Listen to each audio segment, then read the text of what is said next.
Good to see you all here. I mentioned that we do have several people who are away from us. We had a group that went down to Florida. But also, Anita was just telling me there are a couple of additions to our bulletin. And by the way, speaking of the bulletin, if you don't have one, be sure that you get one before you leave so you can catch up with most of the news. But she gave me a couple items that were not in the bulletin. One is that she received a text from Pam earlier this morning that said that Sue was over in the hospital in Cookville. So we need to keep her in mind. We know that she's been having a variety of difficulties lately, and I guess she has one now that's got her at the hospital. So remember Sue, if you will. Remember those people who are traveling. And also, she made me aware that there's something that's out on the internet advertising a singing. It's sponsored by the Finley congregation, but it's called Singing on the Square. So it's going to happen at the Square on Sparta at 7 o'clock p.m. on Saturday, June the 6th, I think is what it said. So that will be a good opportunity for all people from the community, in the church, out of the church, all to sing, raise their voices to God. I'm sure that Finley has this thing thought out and has some good song leaders. So if you're available, again, Saturday evening, this coming Saturday at 7, attend that. And I'm sure that will be a wonderful experience. People singing together, singing the praises to God. Also received this note. Joanne handed it to me on the way up. We know that Tommy's brother David passed away recently, and it says all the things in the card, but then a personal note. Thanks for all the prayers and flowers. David will be missed by all. We appreciated everything, the Johnson family. So it's nice of them to send us that card. We certainly need to keep all in that family, particularly Joyce, in our prayers. We know that she's not in great health, and it's going to be a struggle for her getting by without David. Certainly need to pray for comfort for that family. Again, good to be here this morning. Good to have this opportunity to worship with you. You may have noticed in our song service we were focusing on things related to the cross, and certainly the cross is a big part of what we should study in our spiritual development to please God. The cross is so important to all of us because that is where Jesus died. Jesus shed his blood so that we might live. In 1 Corinthians chapter 2, verse 2, Paul wrote this. He says, "And I, brethren, when I came to you, did not come with excellence of speech or of wisdom, declaring to you the testimony of God, for I determined not to know anything among you except Jesus Christ and him crucified." Well, we know the man that Paul was. We know that he was certainly scholarly in the things that he knew. But even though he says, in this regard, I may know a lot, but what I want to focus on, and particularly when I come to an area and preach Christ, what I want to know most of all is Jesus Christ and him crucified. Again, when we think of Paul, we know that he was advanced in education. In Acts chapter 22, we see that he was raised up, schooled, if you will, at the feet of one called Gamaliel. And we know that he was a great teacher in the Jewish faith. We know that Paul was able to recite the history of the Jewish people. He did so in his own defense as he came before Festus and then Felix and others in the book of Acts. He defended himself by giving a complete recital of what the history of the Jewish people was. We know that he was able to go toe-to-toe with those philosophers and people in Athens at Mars Hill when they were there to think about things that were new, think about things that would be happening in the world of spirituality or religion. They even went so far as build an altar to an unknown God. And Paul said, it's this unknown God that I'm going to tell you about. He had the ability to talk with those of the most sophistication and most educated people of the day.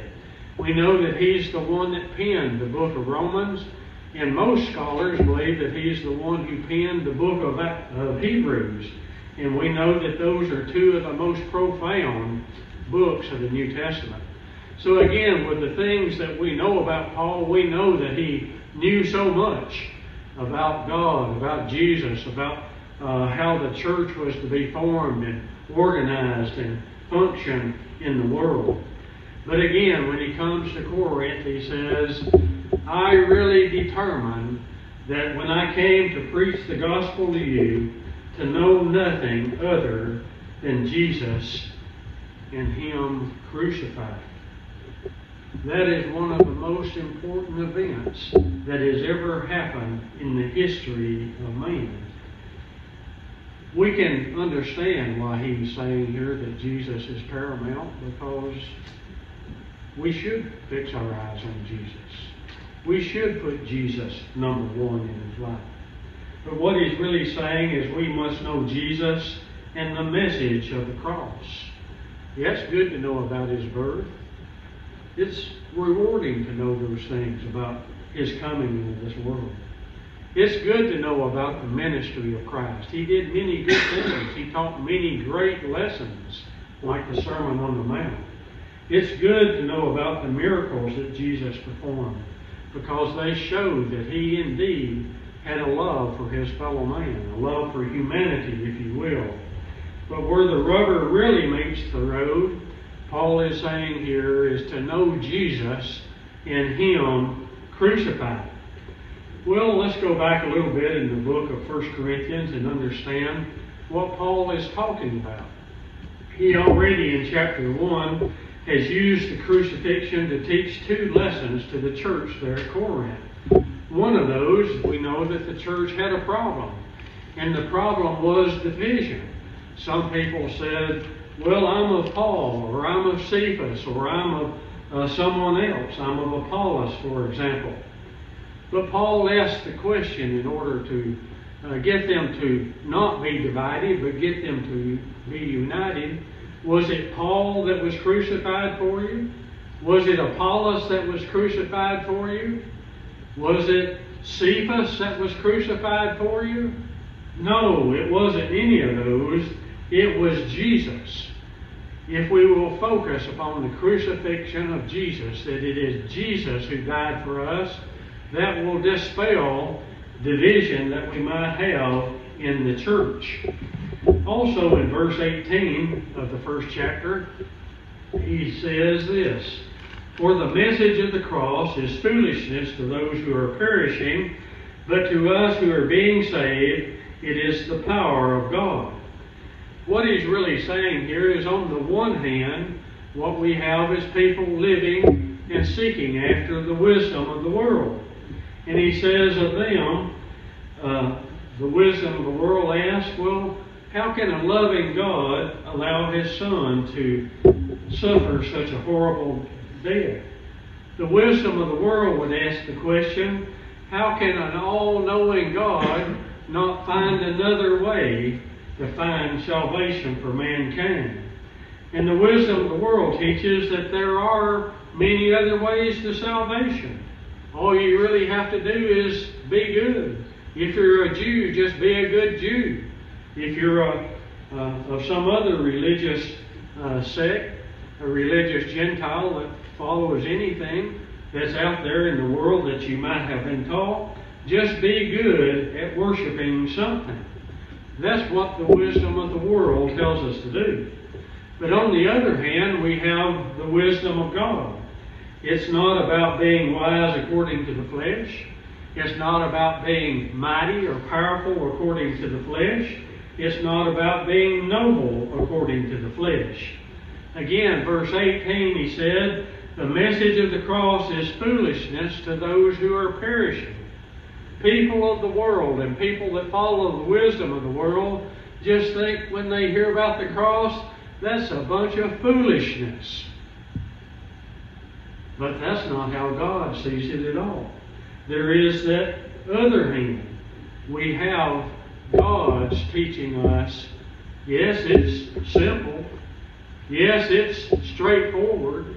But it is profound. God has chosen the foolish things of this world to put to shame the wise. And then in verse 27 it says, but God has chosen the weak things of this world to put to shame the mighty. He says, here is the battle that's going on.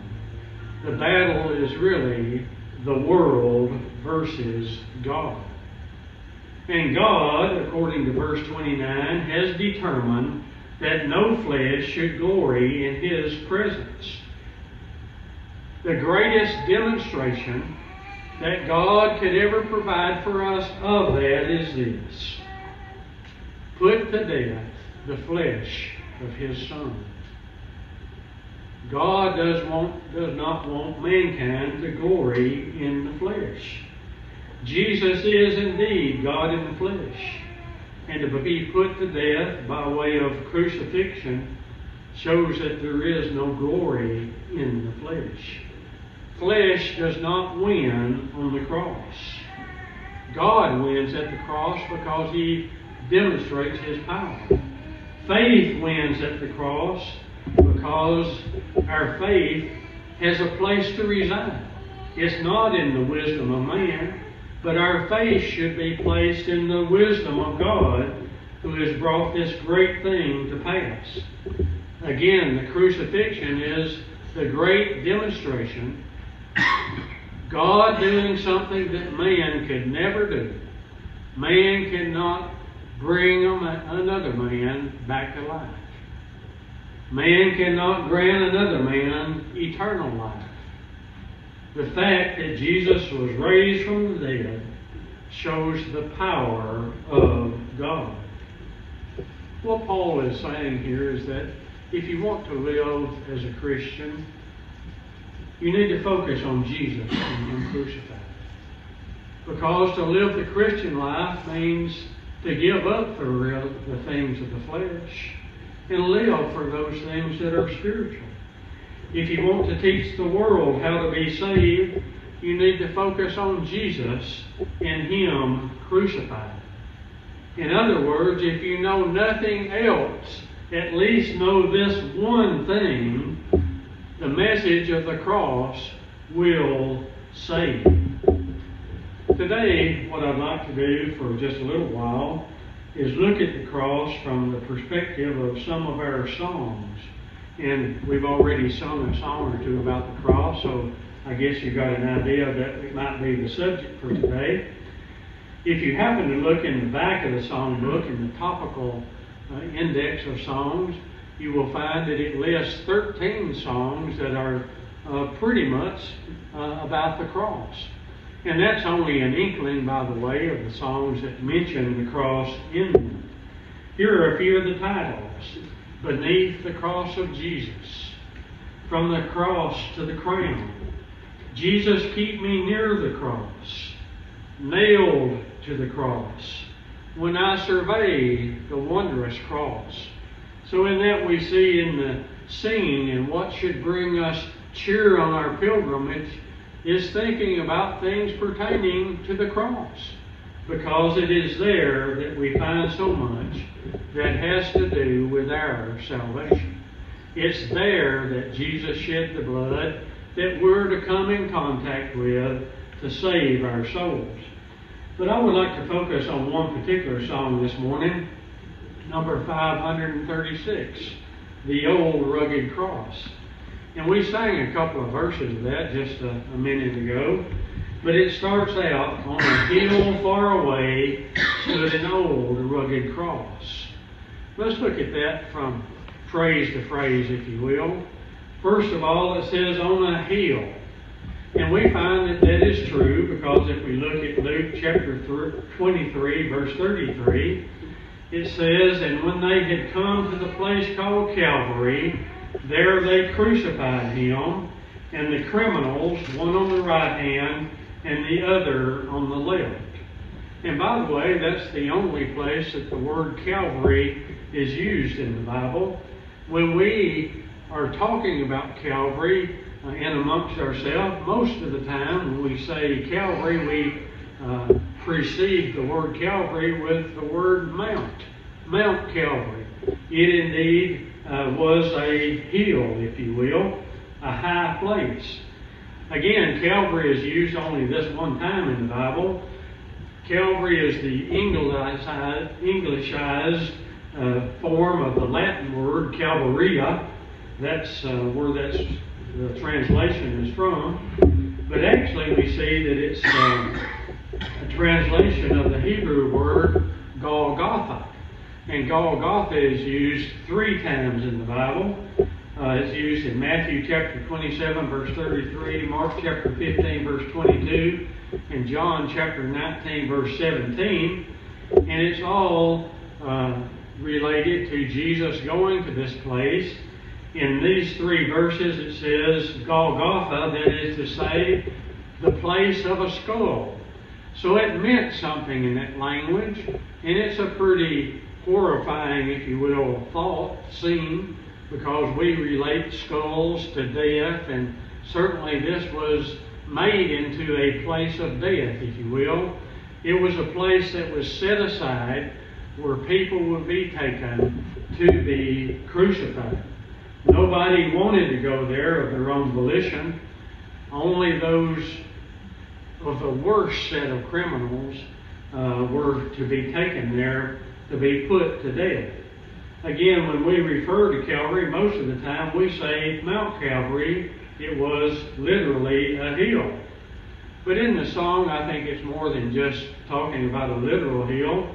It's also a figurative or symbolic hill, if you will. When we think of hills, we think about going up them, having to climb them. Even if we're just walking, if we're out for a walk, we choose places that are maybe downhill or flat. We usually don't set out on our walks to go up steep hills, because we know that going uphill is more difficult than walking on level ground. Some of you may have people like his parents who are like my dad. He didn't go very far in school. He went only to the 6th grade, and it was back in the 20s. But when he would talk about it, he would talk about having to walk to school and being uphill both ways. What he was referring to is the difficulty of getting to school and whatnot. Again, a hill suggests that there's some difficulty related to it. And again, I think here it's used in a symbolic way because there was no easy way to the cross. Jesus had to leave heaven. Jesus had to become flesh. He had to live the life of a Son of God and also the life of a Son of Man. We know the story about his last hours even. How he was betrayed. How he was bound. How he was beaten. How he was even spat upon. His way to the cross was difficult. The burden of the cross, we read about it being so heavy that Jesus could not bear it. That's why they called upon Simon the Cyrene to help him. So this hill was a physical challenge. Also, we could say it was an emotional challenge because we know what Jesus had to go through to get there. Just before going to this place, we read about him overlooking Jerusalem, looking down upon the people, and coming to tears. Oh, Jerusalem, Jerusalem, why would you not turn? God was willing to protect you. God was willing to take you in like a chicken, a hen, takes in its chicks, puts them under its wings, protects them. God was willing. Why did you not turn to him? We cannot overstate what a hill it was, where the cross was, that Jesus had to go.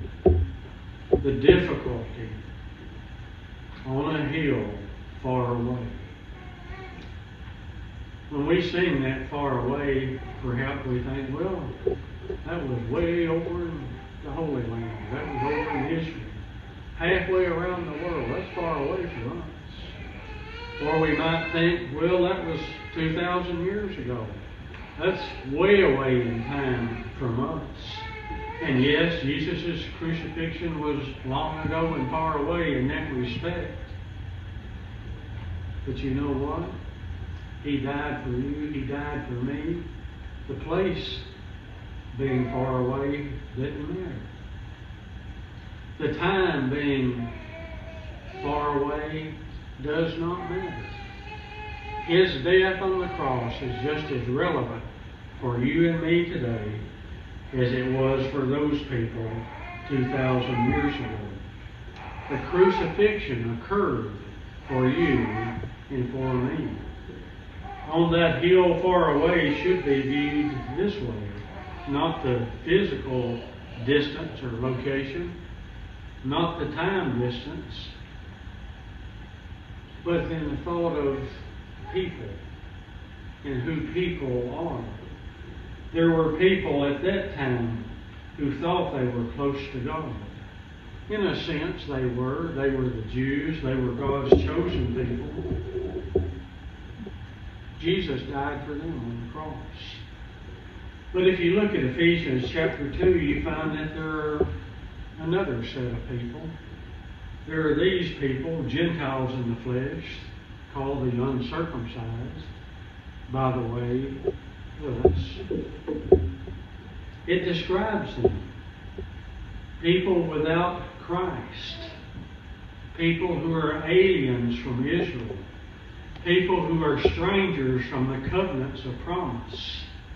People having no hope and without God in the world. Jesus died for those people too.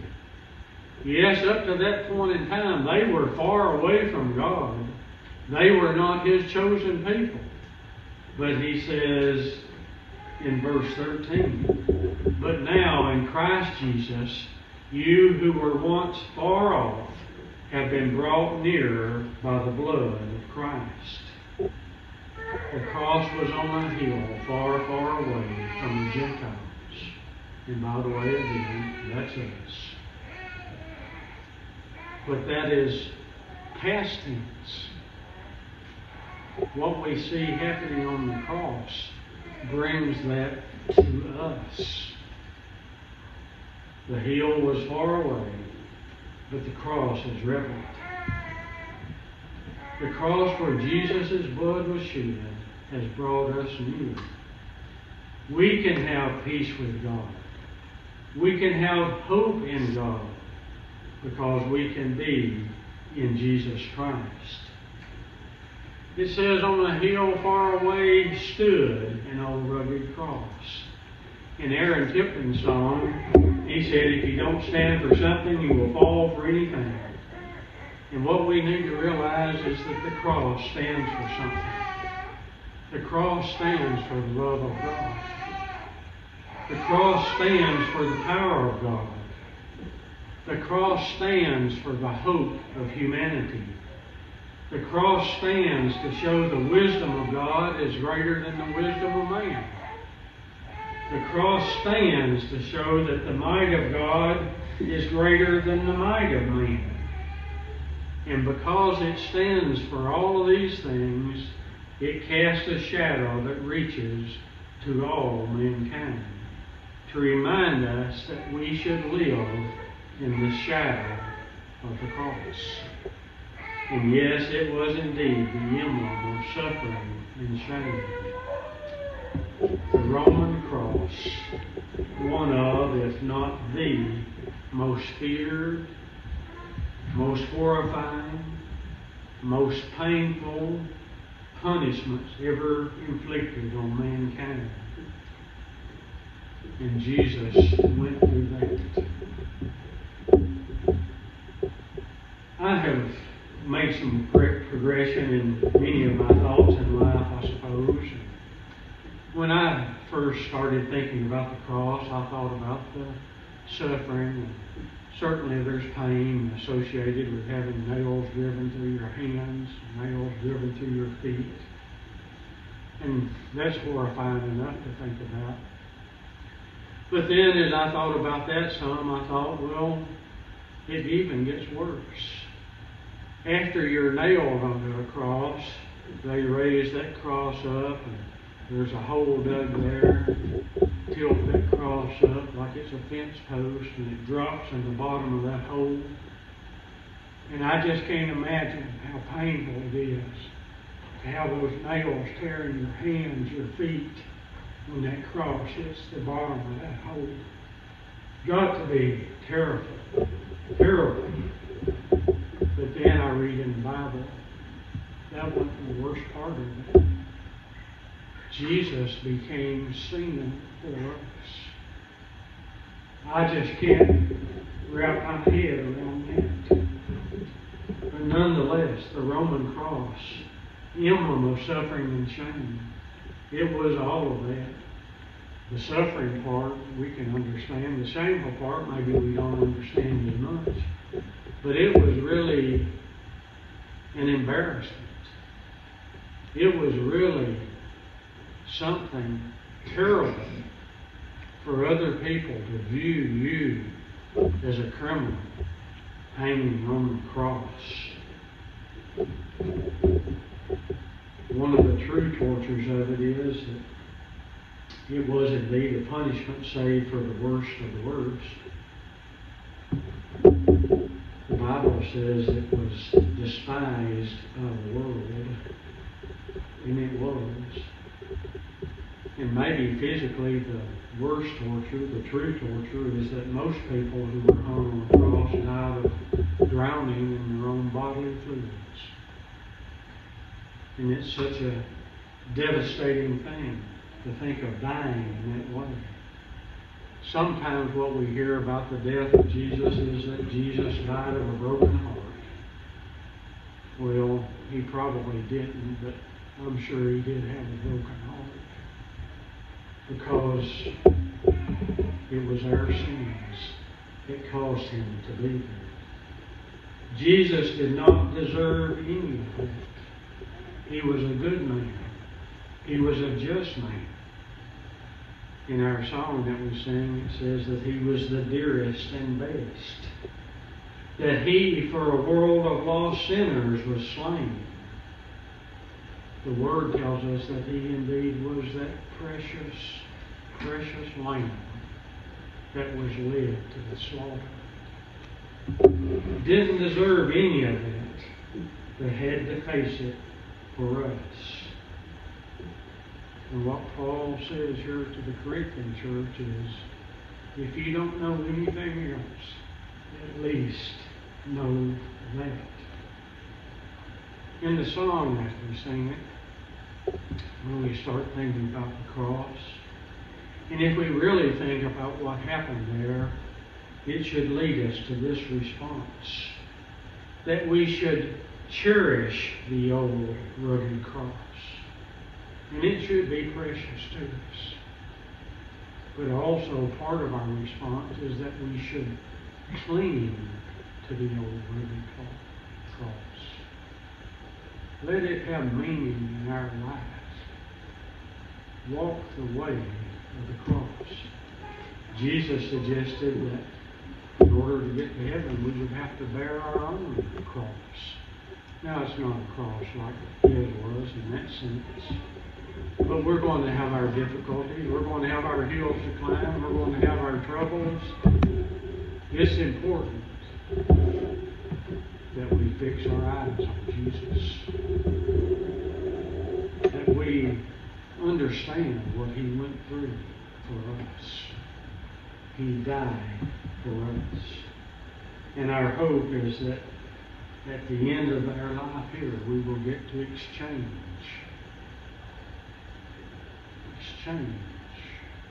that old rugged cross for a crown. Again, it's there that we find the blood that was shed for us. Has that found a place in your heart Has that found a place in your life? It's important. Jesus died for us. Let's receive the gift. Let's follow Him. If you're not a Christian today, you can come and you can obey the gospel. If you're a Christian but you're not living a faithful life, you can come back home. The way of the cross leads home.